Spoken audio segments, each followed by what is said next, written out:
Ang nakaraan, ang pag-amin ng nararamdaman ni Bimbim para kay Joselito, at pabirong sinabi ni Jornaline na akala niya ay may namamagitan sa kanilang dalawa.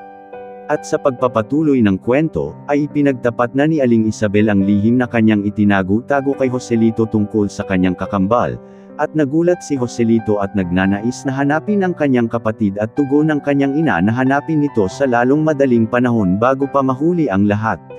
At sinabi kagad ito ni Joselito kay Jornaline at para ipaalam kina Sir Albert at Ma'am Lea para agaran nilang mahanap ang kanyang kakambal. Dahil sa makabagong teknolohiya at tulong ng social media ay ipinost ito kagad ni Joselito at Jornaline at nakarating na nga sa kaalaman ni Doña Hilda at lubos itong nangangamba na malaman ni Carlos na hindi siya tunay na anak.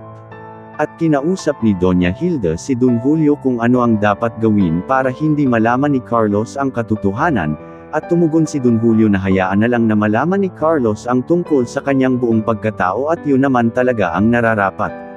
Ngunit hindi sang-ayon si Doña Hilda sa tugon ng kanyang asawa, at nais niyang ilayo si Carlos at nagalit si Don Julio at sabing nahihibang ka na ba at saan mo naman dadalhin ang ampun mo, at narinig ito ni Carlos at nagtanong sinong ampun dad.